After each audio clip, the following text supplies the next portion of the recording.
이름으로 기도드렸습니다. 아멘. 자리에 앉으시겠습니다. 오늘은 고린도전서 10장 13절을 통해서 시험에 대한 이해라는 제목으로 같이 말씀을 살펴보고자 합니다. 제가 지난주에 이제 고린도전서 강의를 하면서 시험에 대한 부분은 다시 한번 다루겠다고 했습니다. 그래서 이제 준비를 했고요. 준비를 하다 보니까 분량이 굉장히 많아지더라고요. 그래서 이러다가는 안 되겠다 해서 줄여서 최대한 많이 축약을 했습니다. 예, 그래서 오늘은 시험에 대해서 이야기를 하겠습니다. 사실 이제 고린도전서 10장 12절을 보시면 우리 지난주에 읽었던 내용입니다. 그런즉 스스로 서 있는 줄로 생각하는 자는 넘어지지 않도록 주의할지니라라고 이야기합니다. 그러니까 내가 서 있는다고 생각하고 어떠한 시험이 와도 문제가 없을 거라고 하는 그런 생각을 갖고 있는 사람들 넘어질 수도 있기 때문에 그걸 주의하라라고 나오면서 그 다음에 13절이 나오는 것을 이제 보게 됩니다. 시험하면 이제 무슨 생각이 나시는지 모르겠습니다. 우리가 공통적으로 꾸는 악몽이 있다면 그날 오늘 시험 치는 날인데 여러분들이 고등학교로 돌아가서 시험 치는 날인데 시험 공부를 하나도 안 했을 때 그 꿈을 꿀 때 악몽이 있고요. 그리고 그 남자 형제님들의 또 악몽이 또 하나 더 있습니다. 분명히 군대를 갔다 왔는데 다시 군대를 가는 거예요. 그 다음에 저에게 늘 말씀드린 저에게 또 그 악몽이 하나 더 있거든요. 제가 그저께도 또 그 꿈을 꿨습니다. 주일날 오전이 됐는데 설교 준비가 아직 안 돼. 예, 이 시험에 대한 부분들 좋아하는 사람들은 아무도 없을 것 같습니다. 예, 아무도 없을 것 같고 제가 이제 시험 문제를 출제하는 입장에서 이제 시험을 언제 본다, 중간고사 언제 본다 그러면 이제 학생들의 표정이 이제 안 좋아지고 시험을 내가 이렇게 낼 거고 여러분들 책을 봐도 소용이 없다. 책을 가져와라. 그렇게 이야기를 합니다. 그 얘기는 달달 외워서 하는 것이 아니라 생각을 하는 문제를 낼 것이다라고 해서 냅니다. 그 생각을 하게끔 하려는 게 목적이지 내가 너희들 다 F 줄 거야라는 게 목적은 아니거든요. 근데 늘 이제 싫어하죠. 그게 테스트일 때 이제 그렇습니다. 시험일 때 가장 중요한 거는 늘 저도 많이 얘기하지만 출제자가 누구인지 그리고 출제자의 성향과 의도를 파악하면 좋다 이제 그런 얘기들을 이제 많이 합니다. 그런데 이제 이제 수능 같은 경우를 보면 출제자를 모르잖아요. 우리가 모르고 시험을 이제 보게 됩니다. 근데 출제자의 의도는 있지만 그걸 가지고 이제 떨어뜨리고 이제 줄 세우는 그런 시험을 이제 보게 됩니다. 근데 이제 그런 시험만 있는 게 아니라 정말로 이걸 통해서 알게 하고 싶은 그런 어떤 의도의 시험이 분명히 있습니다. 이제 대학에서 보통 하는 시험들은 그런 시험이 많습니다. 그래서 그거 다 통과하면 다 A 주고 싶어요. 그런데 안타깝게도 그렇지 못하고 이제 소문에 이제 이렇게 시험 문제를 내면 학생들 소문이 그렇게 납니다. 그 나름대로 이제 커뮤니티가 있잖아요. 거기에 이제 신모 교수님 수업은 듣지 마라. 어렵다. 이제 그런 얘기를 해서 늘 학생들 수가 이제 매년 줄어가고 있고 그리고 이제 필수 과목이 있거든요. 제가 하는 중에 반드시 들어야 되는 과목은 학생 수가 늘어납니다. 계속.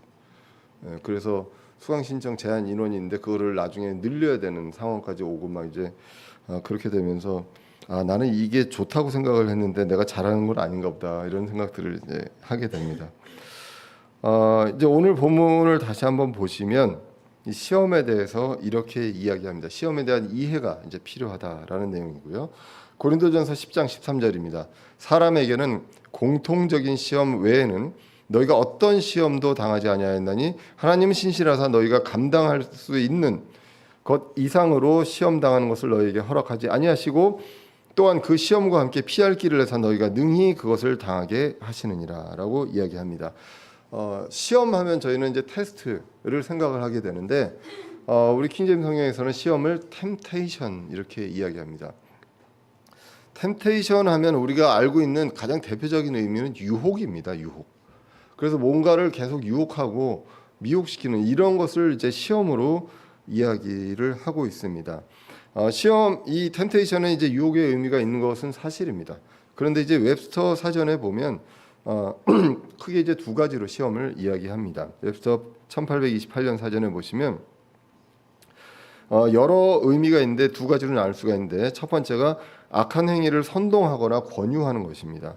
그리고 기쁨이나 쾌락으로 설득하거나 유도해서 유혹하는 것을 이야기합니다. 이게 이제 야고보서 1장 13절을 대표적으로 이야기한다라고 웹스터 사전에 나와 있고요. 또 한 가지가, 두 번째가 악의 없이 시험하는 것입니다. 입증하기 위한 시험입니다. prove라고 이야기하는, 입증하는 것. 그래서 이거의 대표적인 게 창세기 22장 1절이다라고 이제 웹스터 사전에 이제 나와 있습니다. 그러니까 이 두 번째가 말하자면 테스트인 거죠. 무엇을 통해서 시험을 통해서 입증하는 것입니다. 나의 어떤 믿음, 뭐 이런 것들을 입증하는. 그러니까 두 가지 시험이 있습니다. 그래서 악의가 있는, 그러니까 나쁜 의도로 하는 시험이 있고요. 그리고 입증용 시험이 있다라고 볼 수가 있습니다. 성경에서 이제 크게 두 가지로 보면 그렇습니다. 근데 나한테 오는 시험이 있는데 이게 고난일 수도 있습니다. 그렇기 때문에 이 고난 자체가 시험인 경우도 있고요. 그리고 이 고난이 나한테 징계일 수도 있죠. 그런데 이 고난이 시험으로 오는 경우도 분명히 있다는 것입니다. 그래서 성경에서 시험이 누구에게서 온 것인지, 어떤 의도로 왔는지, 이런 것들이 혼란스러울 때가 많이 있습니다.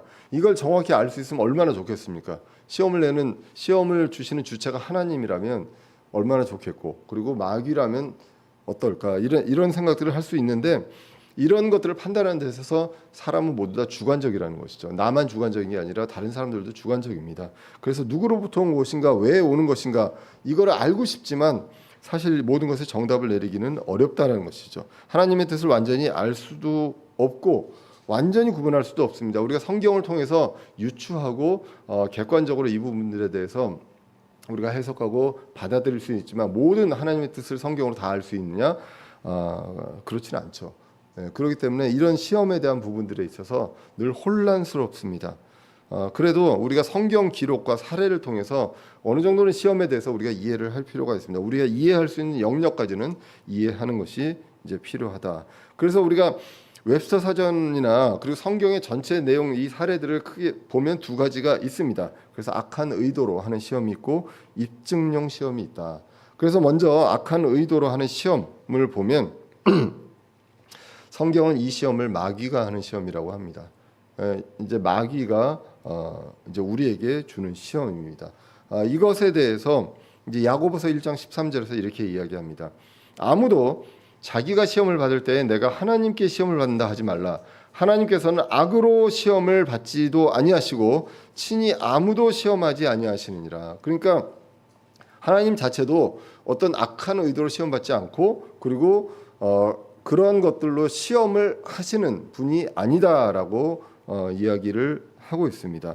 이 야고보서 전체를 보면요, 야고보서는 이제 고난 받고 있는 그때에 순교자도 많이 있고, 이제 그럴 때에 그때의 상황에 대해서 시험을 받으면서 시험에 대해서 기뻐하라라는 이야기를 합니다.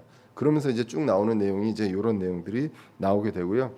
어떤 이제 주석에서 이제 이중계시에서 그때 당시도 그렇고 환란기 때 유대인들을 이제 예표로 하는 그런 내용이다라고도 이야기를 하게 됩니다.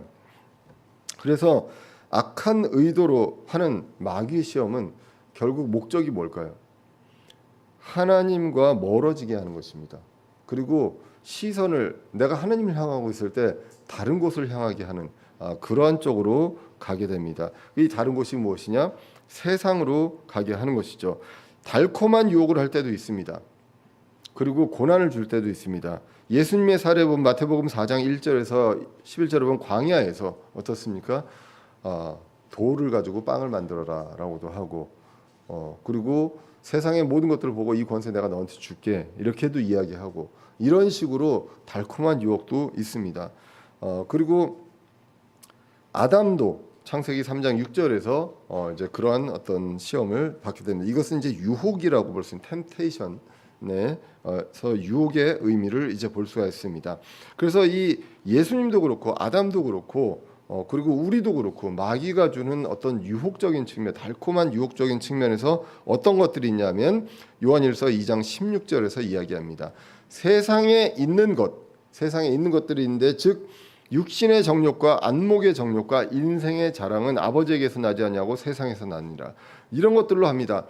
그러니까 배고플 때 뭔가 먹을 것에 대한 것들로 유혹을 하고 뭔가 내가 어떤 권력에 대한 욕심이 있고 할 때, 그리고 내가 외모적인 것이나 뭔가 그럼직한 것, 그러니까 아름다움에 대한 것들을 추구할 때 안목의 정욕과 인생의 자랑, 이런 것들로 유혹을 이제 하게 되는 것입니다. 고난과 함께 마귀가 시험하는 경우도 있습니다.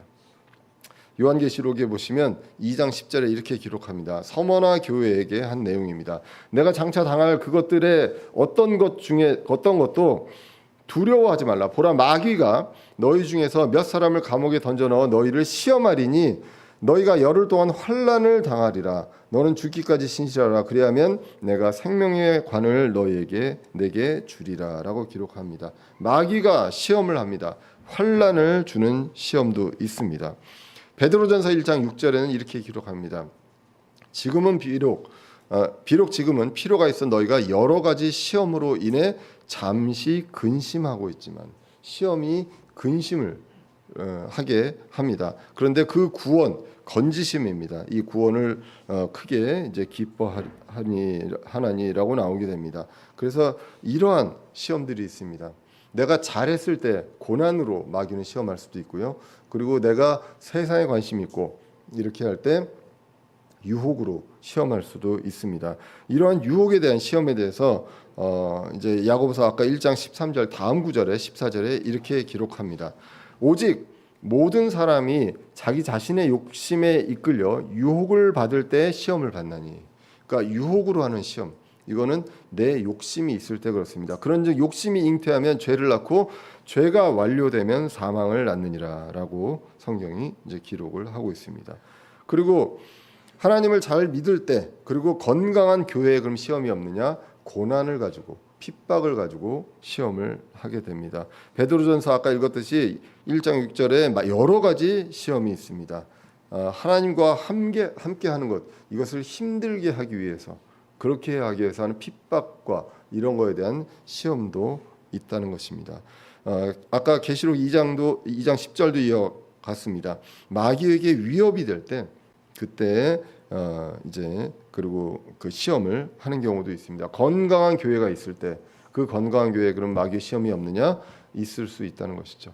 예, 그것은 핍박으로 또 여러 가지를 통해서 있을 수 있습니다. 지금 고린도전서 10장까지 오면서 우리가 많은 고린도 교회 문제를 봤습니다. 그 문제를 볼 때 이 문제가 어디서 왔느냐? 교회가 건강하고 교회가 성장하려고 할 때 늘 마귀가 그것에 대해서 견제가 있습니다. 그렇기 때문에 이 고린도 교회가 서 있는 줄로 생각하는 사람들, 그것으로 나는 흔들리지 않는다라고 생각하는 사람들 넘어질 수 있다라고 하면서 시험에 대해서 이야기하는 것을 이제 보게 됩니다. 이 시험은 고린도전서 10장 13절에서 얘기한 것처럼 허락하시는 것입니다. 하나님께서 직접 하시는 것이 아니라 마귀가 하는 것을 허락하신다라고 이야기를 하고 있습니다. 마귀가 시험할 때 그것을 하나님은 허용하십니다. 그리고 이제 그런 것들에 대해서 시험을 예수님도 직접 받고 그러셨다라고 이제 히브리서 2장 18절에서 기록합니다. 그분께서는 친히 시험을 받아 고난을 당하셨은즉 시험 받는 자들을 능히 구조할 수 있느니라라고 말씀합니다. 우리가 이 핍박과 고난의 어떤 시험이 있을 때 가장 먼저 받으신 분이 누구냐라고 하면 예수님이죠. 그 다음에 사도행전을 보면 사도들이 있습니다. 그리고 지금의 교회가 똑같은 패턴으로 예수님이 표적을 보이시고 메시아의 표적을 보이시고 복음을 선포하시고 사람들이 늘어나면 늘 이제 견제가 있습니다. 베드로도 그렇고 바울도 그렇고 사도의 표적을 보였습니다. 그리스도를 선포합니다. 바로 견제가 들어옵니다. 우리도 교회가 생깁니다. 건강하게 성장하면 반드시 마귀가 이것에 대한 견제가 들어오게 되고, 그리고 교회 내에 여러 가지 문제들을 통해서 분열시키려고 하고, 그리고 서로 간에 비난하게 하고 이러한 일들을 하게 하는 그러한 것들인데, 오늘 본문에서 히브리서 2장 18절에서 예수님께서 친히 시험을 받아 고난을 당하셨은즉 시험 받은 자를 능히 구조하실 수 있느니라. 그분이 그렇게 하셨기 때문에 그분이 구조하실 수 있습니다. 예수님은 이기셨고 아담은 졌습니다. 그래서 이제 예수님을 통해서 우리는 예수님이 건지심을 볼 수가 있습니다. 악한 의도로 하는 시험이 있습니다. 마귀가 합니다. 그런데 그것을 우리 힘으로 이기는 것이나 아니라 예수님께서 이 모든 것들을 하셨기 때문에 예수님께서 이거를 건지십니다. 우리는 의지하면 그것들을 건진다라고 이야기합니다. 그리고 이제 두 번째가 입증용 시험이 있습니다. 아까 얘기했던 야고보서 1장 13절과 고린도전서 10장 13절은 하나님께서 시험하지 않고 허락하신다고 되어 있습니다. 이 구절만 보면 하나님은 시험을 안 하시는구나라고 생각을 하실 수 있습니다. 그런데 성경은 또 하나님께서 시험을 하신다라고 하고 있거든요. 창세기 22장 1절에 보시면 이렇게 기록합니다. 이 일들 뒤에 하나님께서 아브라함을 시험하시려고라고 하죠. God did tempt Abraham입니다. 그래서 tempt가 나오죠.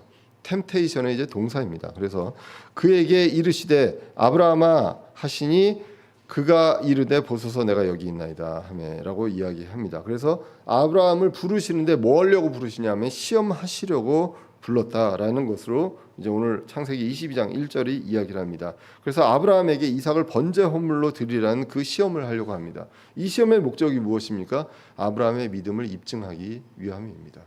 아브라함한테 고난을 주려는 것도 아니고 아브라함을 악한 의도로 유혹하려는 것도 아니고요. 믿음을 입증하기 위함입니다. 그래서 히브리서 11장에서는 이 사건을 가지고 이렇게 기록합니다. 믿음으로 아브라함은 시험을 받을 때 이삭을 바쳤으니 곧 약속들을 받은 그가 자기의 독생자를 바쳤느니라 라고 기록합니다. 아브라함은 믿음으로 그 믿음이 이것을 통해서 입증이 되었습니다. 출애굽 당시에도요. 이스라엘 민족들은 많은 시험이 있었습니다. 당시 신광야에서 이제 배고파할 때 이스라엘이 불평을 합니다. 그때 이제 우리가 알고 있는 그 만나와 이제 메추라기를 이제 주시게 되죠. 하나님께서. 그러면서 하는 내용이 나옵니다. 출애굽기 16장 4절에 보시면 그때 주께서 모세에게 이르시되 보라 내가 너희를 위하여 하늘로부터 빵을 비같이 내리리니 백성이 날마다 나가서 정한 양을 거둘지니라. 뭘 얘기하냐면 정한 양을 거두라는 것입니다. 내가 그날 먹을 것만 하면 됩니다. 왜냐하면 그 다음날 또 주시기 때문에. 그래서 이로써 그들이 내 법 안에서 걸으려 하는지 걸으려 하지 아니하는지 내가 그들을 시험하리라. 시험의 목적이 분명히 있죠. 그래서 I may prove them이라고 나옵니다. 그래서 이 temptation의 입증용 시험이 이제 prove라는 단어로 이제 볼 수가 있습니다. 그래서 하나님의 이 시험의 목적은 하나님의 법 안에서 걸으려 하는지 걸으려고 하지 않는지 분명히 얘기했는데 내일 또 준다. 그러니까 여기까지만 해라라고 하는데 안 그러잖아요. 그래서 다 그 이제 부패되는 그러한 내용 일들이 이제 나오게 됩니다. 그 의도가 분명히 있습니다. 그런데 이 광야에서 하나님은 이스라엘의 믿음을 여러 번 시험하십니다. 근데 번번이 통과하지 못했습니다. 그리고 이제 그것에 때로는 그냥 넘어가신 경우도 많이 있고 뭐 이러한 경우는 그냥 별 그런 것들이 없었습니다. 그리고 뭐 이제 무리바에서 이제 물을 달라고 했을 때 반석에 한번 내려치고 불평했는데도 이제 물 하고 이제 물도 먹는 그러한 일들도 있었습니다. 근데 그게 어느 정도 돼서 안 되면 이제 징계까지 일어나는 그러한 경우들도 있었습니다. 그래서 지금까지 성경에 있는 다양한 시험에 대해서 개략적으로 구분과 시험하는 주체에 대해서 이야기했습니다. 사실 이외에도 굉장히 많은데요. 많이 뺐습니다. 그 사례들을. 이러다가 이제 오늘 이것만 하다 끝날 것 같아서 이제 많이 뺐고요. 그래서 유혹적인 측면도 분명히 있습니다. 근데 시험은 고난과 함께 오는 경우들이 많이 있습니다. 이 그 마귀가 하는 시험 같은 경우는 원인도 나의 약함 그리고 욕심을 통해서 마귀가 시험하기도 하고요. 그리고 하나님께서 하는 시험은 나의 믿음을 단련시키기 위해서 연단하기 위해서 그런 시험을 하게 합니다. 그 원인에 대해서는 냉정하게 판단하기가 없습니다. 똑같이 고난이 온다라고 하면 내 믿음을 하기 위해서 하나님께서 나한테 주시는 시험인가? 아니면 마귀가 하는 것인가? 이런 부분들에 대해서 참 냉정하게 판단하기는 어렵습니다. 나에게 질병이 올 때도 있습니다. 갑자기 경제적인 어려움이 올 때도 있습니다. 이런 부분들에 대해서 마귀가 아니면 하나님이, 사실 이런 부분들에 대해서 판단이 굉장히 어려울 수 있습니다.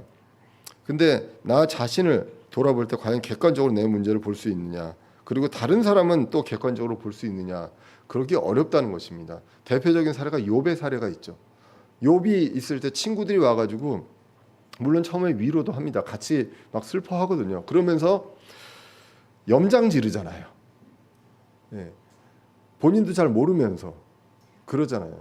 예. 그런 일들, 나는 위로하고 너를 위해서 하는 충고야라고 하는 것들이 결국은 염장이 되는 경우들이 많이 있습니다. 왜? 그 원인을 모르기 때문에. 이제 하나님께서 너한테 그 뭔가 네가 잘못한 것이 있으니까 그렇게 한 거야. 근데 사실은 마귀가 하도록 하나님께서 허락하신 거잖아요.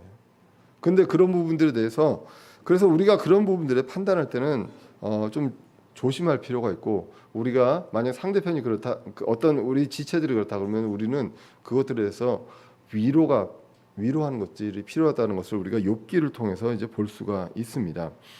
베드로전서 2장 19절 20절에서도 유사한 내용들이 나옵니다. 사람이 부당한 일을 당하고도 하나님을 의식하고 고통을 견디면 이것은 감사할 일이나 라고 이야기합니다. 마귀가 핍박할 수 있습니다. 부당한 일을 가지고 핍박할 수 있습니다. 그러면 이런 것들은 견디고 그러면 상이 있습니다. 이러한 핍박은 하나님께서 상이 있다고 이야기를 하고 있죠. 그런데 20절에 너희가 너희 잘못으로 인하여 매를 맞고 참으면 그것이 무슨 영광이냐, 이거를 하고서도 똑같이 이거는 내가 견디고 상을 받기 위한 것이야 라고 하는 것들을 무슨 영광이 있느냐, 그러나 너희가 잘하고도 그것으로 인해 고난을 당하고 끈기 있게 그것을 견디면 이것은 하나님께서 받으실 만한 것이니라 라고 이야기를 하고 있습니다. 스펄전 목사님은 설교집에서 오늘 고린도전서 10장 13절만 가지고 진짜 한 몇 시간 분량의 설교를 했습니다. 여기에서도 이제 오늘 지금 제가 하는 내용과 이제 비슷한 내용이 나오는데, 일반적으로 시련과 시험을 어떻게 구분할 수 있는가를 알 수 없지만, 그런데 성도들은 시련이 죄와 분리되어 있다면 이겨낼 수 있다고 생각합니다. 왜냐하면 우리에게 닥친 모든 시련들은 불신, 불평, 나쁜 방법을 사용하여 시련에서 빠져나오려는 등 에 대한 여러 가지 시험을 갖기 때문입니다. 그런데 우리는 행복한 일들로 인해 시험을 당하기도 하며 불행한 일들로 인해 시험 당하기도 합니다. 즉 우리는 이런 행복, 불행의 일들에 의해 시련을 받는다는 뜻에서 보아 시험을 받고 있다는 것입니다. 지금 이 내용은 무엇이냐면, 시험과 시련에 대해서, 그리고 여러 가지 것들에 대해서 구분이 어렵습니다. 행복한 일들로 시험을 당하기도 하고요, 불행한 일들로 시험을 당하기도 하는데, 이런 것들이 중요한 게 아니라 시험을 분명히 받고 있다는 것, 이거는 분명하다라는 것, 이것에 대해서는 이야기를 하고 있습니다. 삶에서 시험을 피할 수는 없습니다. 시험이 시련과 고난과 함께 올 때 많이 우리가 힘듭니다. 아까도 얘기했지만 야고보서 배경을 보면 기록 당시에 많은 순교자가 있었습니다. 그리고 환란기 때 유대인을 통해서도 어떤 이러한 일들이 있을 것임에 대한 이중 계시로도 이야기를 하고 있습니다. 누구로부터 오는 시험이든 간에 반드시 시험이 있다는 것, 이것을 우리는 기억을 할 필요가 있습니다. 다시 오늘 본문으로 돌아가시면 이렇게 기록합니다. 사람에게는 공통적으로 있는 시험이 있다. 누구에게나 공통적으로 있는 시험이 있고요. 그리고 노란색으로 하나님은 신실하십니다. faithful합니다. 우리가 믿음직하고 우리가 믿을 수 있는 분입니다. 그래서 하나님이 약속하신 것이 있습니다. 감당할 수 있는 것 이상으로 시험 당하는 것을 허락하지 않는다.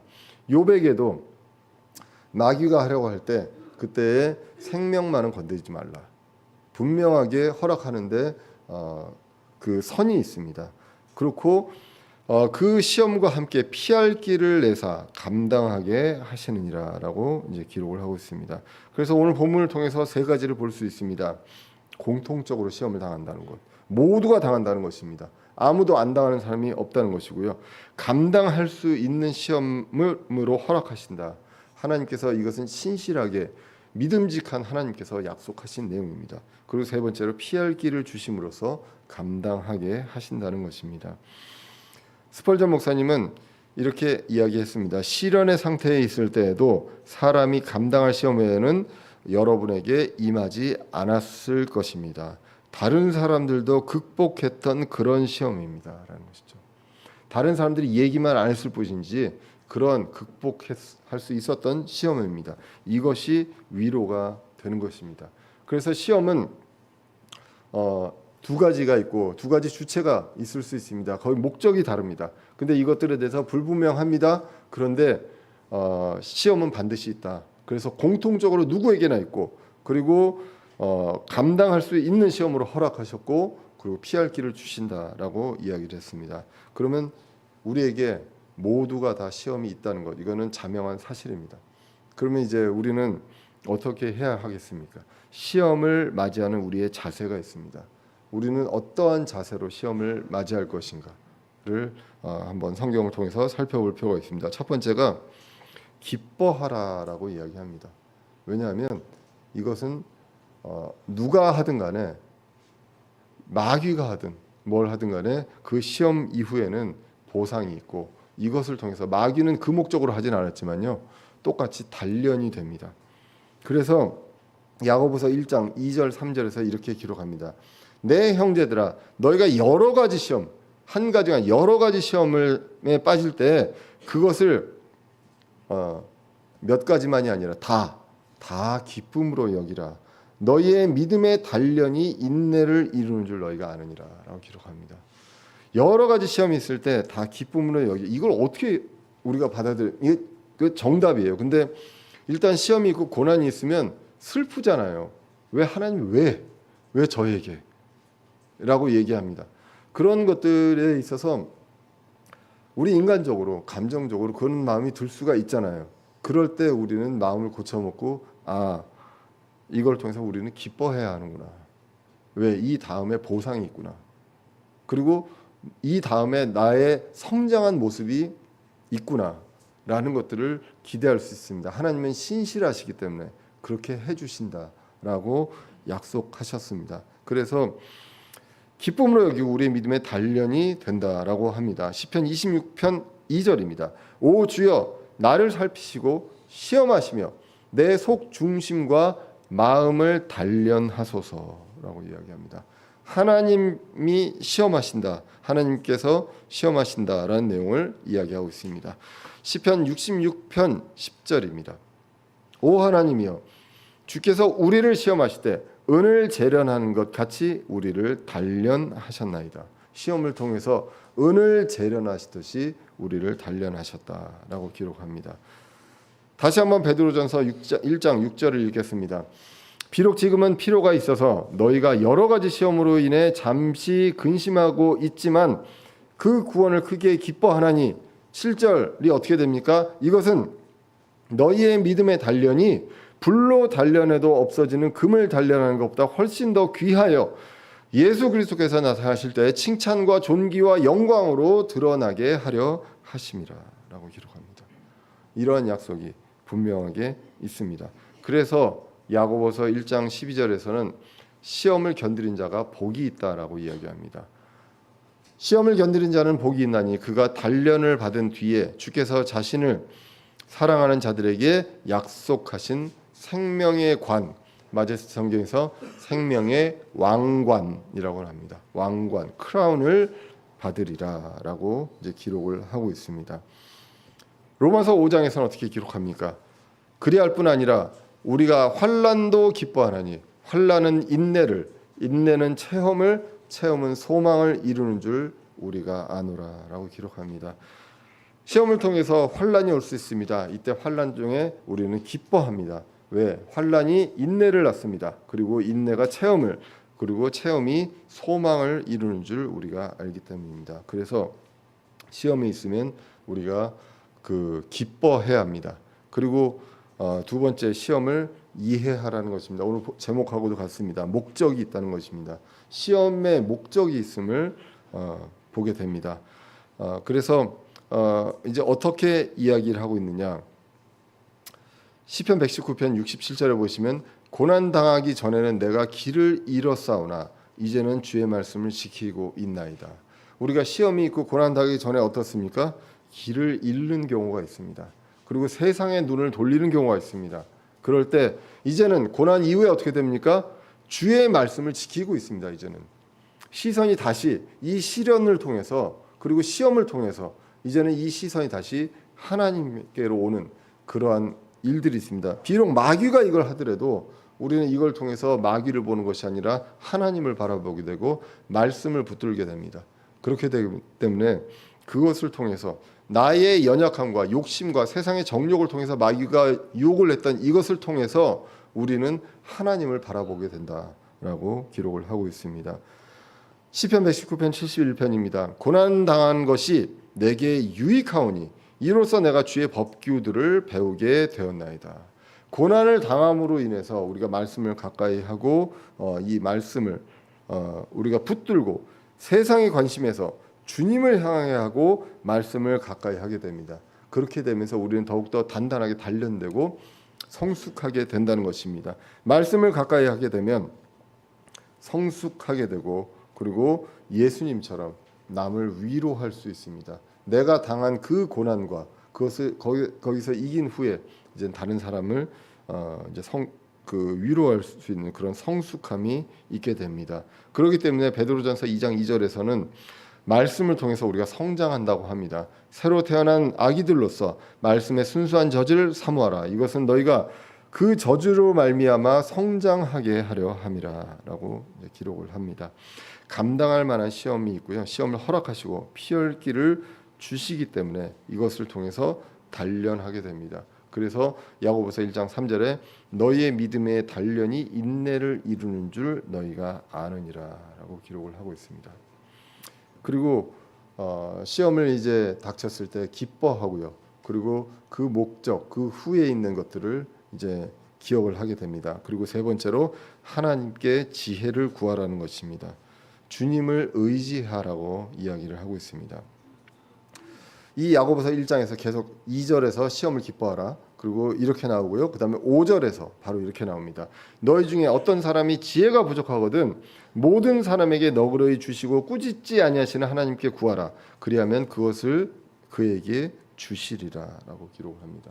지금 시험에 대한 내용을 쭉 나오면서 5절에서 그러면 왜 갑자기 지혜를 얘기합니까? 우리가 지혜가 필요합니다. 근데 이 지혜가 내 삶의 경험의 지혜가 아니라 누구에게 구해야 합니까? 하나님께 구해야 한다고 이야기를 합니다. 그래서 너그러이 주시고 꾸짖지 아니하시는 하나님께 구하라. 그러면 그것을 주시리라라는 것입니다. 하나님께서 이 시험을 왜 허락하셨나? 하나님께서 주신 지혜로 우리가 이해할 수 있습니다. 죄의 문제였는지 믿음의 문제였는지 단련의 문제였는지 말씀을 통해서 지혜를 구하라는 것입니다. 시편 119편 18편에 이렇게 기록합니다. 주께서 내 눈을 여사 주의 법에서 나오는 놀라운 것들을 내가 보게 하소서라고 기록합니다. 그래서 말씀에 의지합니다. 그러니까 주님께 의지하는 것, 말씀을 가까이 합니다. 또 주님께 의지하는 대표적인 게 무엇이 있습니까? 우리가 할 수 있는 것이 바로 기도가 있습니다. 그래서 마태복음 26장 41절에 예수님께서 하신 말씀이죠. 너희가 시험에 빠지지 않게 깨어 기도하라. 참으로 영은 원하는데 육이 약하도다 하시니라. 우리가 육이 약하면 마귀가 그것을 유혹해서 시험을 하게 됩니다. 그렇기 때문에 시험에 빠지지 않게 이제 기도하는 것이 이제 필요합니다. 그리고 로마서 12장 12절에도 소망 중에 기뻐하고 환난 중에 인내하며 늘 절박하게 기도하라고 성경이 이제 기록을 하고 있습니다. 우리의 기도는 하나님께 의지하는 그 우리의 마음의 표현이고 또 의지한다는 증거입니다. 기도 없이 내가 이길 수 있어라고 하는 그러한 교만이 아니라 나는 하나님이 함께 하셔야만 하고 하나님 도와주세요. 하나님 여기서 건져주세요라는 그 기도가 있게 되는 것입니다. 그래서 주님께 의지하라. 시험을 맞닥뜨렸을 때 그 자세입니다. 그리고 네 번째로 소망을 갖고 인내하라는 것입니다. 피할 길이 있습니다. 그래서 야고보서 1장 12절입니다. 시험을 견디는 자는 복이 있나니 그가 단련을 받은 뒤에 주께서 자신을 사랑하는 자들에게 약속하신 생명의 관을 받으리라 라고 기록합니다. 그래서 이거는 나 혼자 나의 힘으로 견디느냐? 그렇지 않죠. 예, 그런 것들에 대해서 주님께서 함께 하신다고 그 성경 구절에서 이제 많이 이야기를 합니다. 그리고 성경의 기록을 통해서 그 본을 보게 됩니다. 야고보서 5장 10절, 11절입니다. 내 형제들아, 주의 이름으로 말한 대언자들을 고난당하는 것과 인내의 본으로 삼으라라고 합니다. 그 대언자들을 본으로 삼으라고 하는 것입니다. 왜? 그들이 고난당했고 인내했습니다. 그들이 혼자의 힘으로 하지 않았죠. 하나님께서 함께 하셨습니다. 11절에 보라, 참는 자들을 우리가 행복한 자로 여기라니 너희가 욥의 인내를 들었고 주께서 주신 결말을 봤습니다. 주께서 주신 결말입니다. 그래서 주께서는 지극히 동정심이 많으시며 친절한 긍휼을 베푸시는 분이시라고 합니다. 주님께서는 이러한 분이시고 예수 그리스도도 그렇게 하셨고, 그렇기 때문에 예수 그리스도도 지극히 동정심이 많으시고 친절한 긍휼을 베푸시는 분입니다. 그렇기 때문에 우리는 소망을 갖고 인내할 수 있다는 것입니다. 그냥 인내하는 것이 아니라 소망이 있기 때문에 소망을 갖고 인내할 수 있다라고 기록을 하고 있습니다. 그리고 마지막 다섯 번째로 서로 위로하라는 것입니다.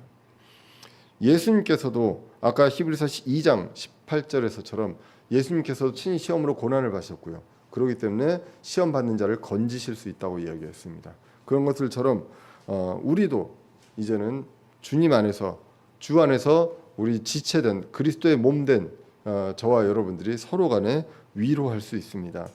데살로니가 전서는 대표적으로 데살로니가 교회는 이제 예수님의 그 재림을 기다리며 아무것도 안 하고, 그리고 여러 가지 그 핍박 속에 있었던 그런 것들을 대표로 이야기를 하고 있습니다. 데살로니가전서 4장에서도 보시면 죽음의 슬픔에 대해서, 잠자는 자들에 대해서 너무 이제 슬퍼하지 마라 하는 내용들을 이야기하면서 부활을 말씀하십니다. 이 부활을 말씀하시고, 그리고 이제는 공중에 올라가서 주님을 만날 것이다라는 내용이 데살로니가전서 4장에서 쭉 나옵니다. 그렇게 나오면서 마지막에 이렇게 얘기합니다. 그러므로 이 말씀들로 서로 위로하라. 데살로니가전서 4장 18절입니다. 서로 위로하는 것입니다. 서로 지적질하고 욥의 친구들처럼 지적질하고 이럴 것이 아니라 힘들 때, 그리고 어려움을 당했을 때 같이 위로하고 주님께서 건져 주실 것이라는 그것을 소망으로 인내할 수 있도록 서로 위로하고 힘이 되는 것이 필요합니다. 골로새서 4장 8절에서도 이렇게 기록합니다. 내가 그를 같은 목적으로 너에게 보냈다. 사도 바울이 두기고를 보냅니다. 그래서 너희에게 보냈나니 이것은 곧 그가 너희 형편을 알고 그 어려움을 알고 너희의 마음을 위로하게 하려 함이라라는 것입니다. 이런 여러 가지 고난이 있을 때, 시험을 통해서 고난이 있고 이 고난이 있을 때 우리 지체들이 할 수 있는 것, 같이 위로하고 같이 기도하는 것입니다. 우리가 지금도 그 여러 지체들이 건강으로 또 경제적으로 어려움을 겪는 그 지체들이 있습니다. 우리가 할 수 있는 것, 위로하는 것이잖아요. 그리고 기도하는 것입니다. 경제적으로 어려움이 있는데 네가 재택을 잘못해서 그래 라고 하고 하나님께서 너에게 벌 주시는 거야 라는 내용이 무슨 위로가 되겠냐는 것이죠. 우리가 같이 기도하고 위로하고 성령님이 주시는 그 위로를 받고, 위로자 성령님이 주시고 또 말씀들을 기억나게 해주신다고 그랬잖아요. 성령님이 그 말씀을 통해 그 당사자는 그것을 통해 한 단계 성숙하고 단련되고 그리고 나중에 이제 보상을 받을 것으로 믿습니다. 그렇기 때문에 이 다섯 가지를 우리는 시험에 대해서, 시험을 맞이할 때 이러한 자세가 이제 필요합니다. 시험은 모두에게 옵니다. 그 이유를 알기 어렵습니다. 그리고 왜 나에게 이런 시험이 오느냐라고 생각하기도 합니다. 마귀도 시험하고 하나님도 시험합니다. 그리고 시험을 통해서 고난과 시련이 올 때가 많이 있습니다. 그럴 때 우리는 무엇을 합니까? 우리는 시험을 감당할 때, 시험을 볼 때 기뻐합니다. 그리고 또 하나님을 의지합니다. 이 목적이 무엇인지를 봅니다. 그리고 인내합니다. 그리고 서로를 위로합니다. 우리는 이 말씀을 통해서 위로를 받고, 그리고 이것들을 상대편한테, 우리 지체들에게 위로해 줄 수 있습니다. 하나님은 오늘 본문에서 신실하시다고, faithful하다고 이야기합니다. 우리가 어느 누구보다도 이 세상 사람 누구보다도 믿음직하고 믿을 만한 사람, 약속을 하신 것은 절대 그 실수하지 않고 지키시는 그 분이 말씀하셨습니다. 감당할 수 있는 시험만 주실 것이다. 그리고 이 시험은 공통적으로 있다. 감당할 수 있는 시험만 허락하신다. 그리고 피할 길도 주신다는 것입니다. 시험의 주체가 다르고 목적이 달라도요, 결국 이것을 통해서 우리는 단련되고 성숙합니다. 시험과 시련이 반가울 수 없습니다. 마귀가 하든 하나님이 하든 시험은 우리가 안 당했으면 좋겠습니다. 빠지지 않았으면 좋겠습니다. 그런데 이미 시험이 왔다면 우리는 소망을 갖고 이것을 통해 단련되고 성숙한다. 이것을 보게 되고, 그리고 보상이 있다. 생명의 왕관이 있다라는 것을 우리가 기억을 할 필요가 있습니다. 그러므로 시험이 올 때 우리는 주님을 향합니다. 그리고 말씀에 의지합니다. 그리고 기도합니다. 그리고 서로를 위로합니다. 그리고 이제 보상을 우리가 소망합니다. 이 소망을 가지고 주님을 바라보는 그 기회로 삼고요. 그리고 주님만 향해서 나아가는 저와 여러분들 되시기를 간절히 기원합니다. 기도하겠습니다. 살아계신 하나님 아버지, 오늘도 부족한 사람의 입술로 주님의 말씀 같이 나누게 해주심을